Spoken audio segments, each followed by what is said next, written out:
الحمدللہ والصلاة والسلام علی رسول اللہ اما بعد۔ قال النبی صلی اللہ علیہ وسلم طلب العلم فریضۃ علی کل مسلم۔ اللہ کے رسول صلی اللہ علیہ وسلم کی ایک حدیث میں نے پڑھی ہے جس میں آپ صلی اللہ علیہ وسلم یہ فرماتے ہیں کہ علم کا حاصل کرنا ہر مسلمان پر فرض ہے، اب چاہے وہ مسلمان مرد ہو یا عورت ہو، دونوں پر اتنا علم حاصل کرنا فرض ہے جس سے وہ حلال اور حرام کو پہچان سکے، حلال اور حرام کے درمیان میں تمیز کر سکے کہ یہ چیز میرے لیے حلال ہے اور یہ چیز میرے لیے حرام ہے۔ اتنا علم ہر مسلمان کو ہونا ضروری ہے۔ پورا عالم بننا اور علم کی گہرائی تک پہنچنا، اتنا علم حاصل کرنا ہر ایک کے لیے ضروری نہیں ہے۔ علماء نے اس کو فرض کفایہ کہا ہے کہ اگر تھوڑے لوگ بھی اتنا علم حاصل کر لیں، یعنی علم کے اندر گہرائی اگر حاصل کر لیں تو یہ کافی ہے، لیکن اتنا علم حاصل کرنا جس سے ہم حلال کو پہچان سکیں اور حرام کو پہچان سکیں کہ ہمارے لیے کون سی چیز حلال ہے اور کون سی چیز حرام ہے، اتنا علم حاصل کرنا تو ہر مسلمان کے لیے فرض ہے، فرض عین ہے۔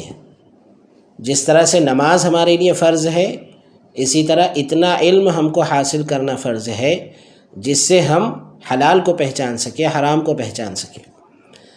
نماز کو تو ہم فرض سمجھتے ہیں اور ہر آدمی فرض سمجھتا ہے کہ نماز میرے لیے فرض ہے اور نماز میں ادا نہیں کروں گا تو بہت بڑا گنہگار کہلاؤں گا، تو آدمی نماز کو فرض سمجھتا ہے، لیکن نماز میں پڑھی جانے والی صورتیں یاد کرنا اس کو فرض نہیں سمجھتا۔ بہت سارے لوگ ایسے ہیں جن کو نماز میں پڑھی جانے والی صورتوں کا بھی علم نہیں ہے اور نماز میں پڑھی جانے والی صورتیں بھی ان کو یاد نہیں ہیں۔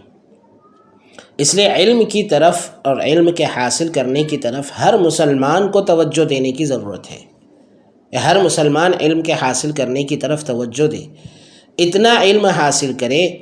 کہ اس کی نماز صحیح ہو جائے اور اس کا روزہ صحیح ہو جائے، اس کا حج صحیح ہو جائے، اس کا صدقہ خیرات صحیح ہو جائے، اس کی زندگی صحیح ہو جائے اور یہ معلوم ہو جائے کہ میری زندگی گزارنے کا طریقہ کیا ہے، مجھے کس طرح سے زندگی گزارنا ہے۔ اتنا علم حاصل کرنا تو ہم سب کے لیے فرض عین ہے، چاہے وہ مسلمان ہو یا چاہے وہ مسلمان مرد ہو یا عورت ہو، سب کے لیے اتنا علم حاصل کرنا فرض عین ہے۔ اسی مقصد کے تحت، اور چونکہ ابھی لاک ڈاؤن بھی چل رہا ہے اور مدارس بھی بند ہے اور اللہ تبارک و تعالی نے ٹیکنالوجی کی سہولت ہم کو عطا فرمائی ہے، تو اسی مقصد کے تحت اور اسی سہولت کو پیش نظر رکھ کر ہم لوگوں نے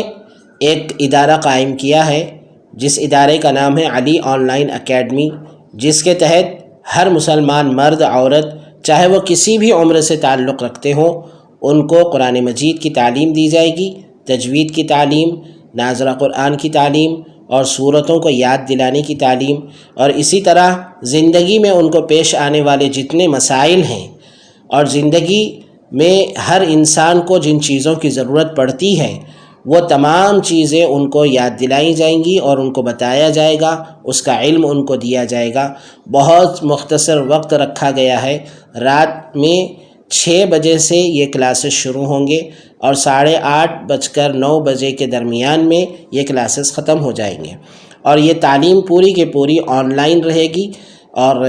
نیٹ کے ذریعے سے ہی یہ تعلیم دی جائے گی، اور بہت اچھے اور ماہر اساتذہ کا ہم نے انتخاب کیا ہے اور بہت ماہر اساتذہ اس کے اندر پڑھائیں گے۔ عورتوں کے لیے لیڈی ٹیچر کا بھی انتظام کیا گیا ہے تاکہ جو عورتیں مردوں سے پڑھنے میں شرم محسوس کرتی ہیں یا جن کو پڑھنے میں شرم محسوس ہوتی ہو، ان کے لیے عورت لیڈی ٹیچر کا بھی انتظام کیا گیا ہے، وہ لوگ لیڈی ٹیچر سے اپنی تعلیم حاصل کر سکتے ہیں۔ تو ہر ایک کے لیے ہم نے موقع فراہم کرنے کی کوشش کی ہے۔ آپ حضرات سے گزارش ہے کہ میرے اس پیغام کو آپ زیادہ سے زیادہ لوگوں میں پھیلائیں اور زیادہ سے زیادہ لوگوں تک اس پیغام کو عام کریں تاکہ لوگوں کو کے اندر شعور پیدا ہو اور شعور پیدا ہو کر لوگ علم حاصل کرنے کی طرف توجہ کریں۔ اگر آپ حضرات ہمارے اس ادارے کے اندر داخلہ لینا چاہتے ہیں تو آپ کانٹیکٹ کریں. میرا نمبر جو ہے اس ویڈیو کے اوپر آپ کے سامنے دے دیا جائے گا. آپ جو ہے اس نمبر پر کانٹیکٹ کر سکتے ہیں.